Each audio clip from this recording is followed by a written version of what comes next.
What is up, everybody? Steve with Thrive Trio, helping you maximize health, wealth, and relationships.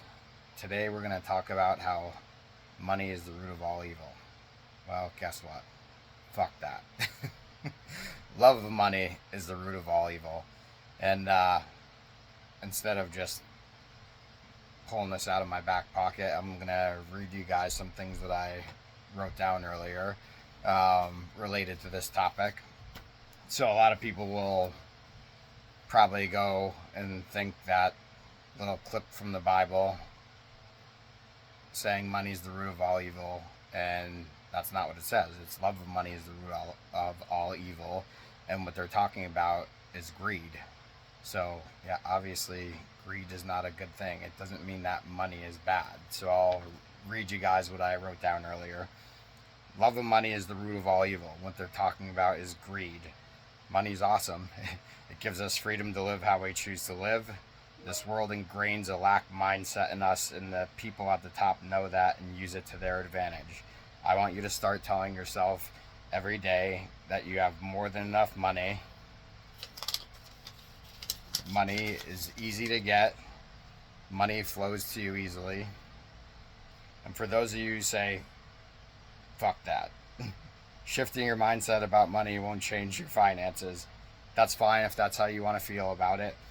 But if you want to look at it logically, so to speak, do you think that your life will be more enjoyable if you look at money like something that's hard to obtain and something that avoids you and that you always don't have enough of it? Or would it be more beneficial if you just say, hey, I always have more than enough, you know?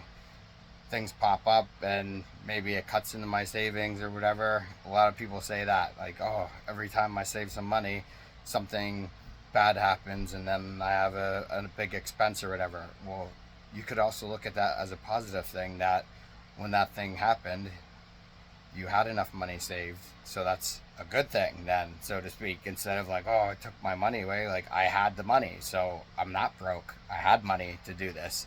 And the majority of people, obviously, you know, there are some circumstances where people would really have to change their mindset and make a major choice to change the position that they're in. But I'm just speaking to the vast majority of the people out there that are, you know, probably low income, but considered like middle class right now, you know, where you're kind of struggling paycheck to paycheck. You might have a little savings, you might go on a vacation here or there, but you always kind of feel like there's not enough. Well, just start changing your mindset about it. Like either way, like I said, if your finances are what they are, isn't it a more enjoyable existence to say, hey, I have plenty, like I'll be fine, I always figure it out, I've never lived under a bridge yet, like I always find a way to figure it out, I always end up having more than enough money, all my needs are met.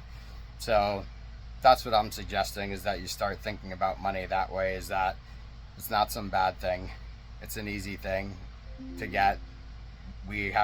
Most of us have jobs. If you want a job, there's a job out there for you. Like, just start changing your mind about it. And there isn't some magical future point in time where it's like, oh, if I just hit this point in time, like then I'm going to be loaded and then I'll have everything I want. All that happens when that future point in time comes, it's the present moment once again, which is all you ever have. So if you don't change your mindset about money, you're just going to look at it the same exact way, no matter how much money you have, is that you don't ever have enough and you always have this lack mindset about it. And it ends up making you feel poor no matter how much money you have. So that's my message for today. If you guys like this content, give me a like, give me a follow, and I'll keep it coming.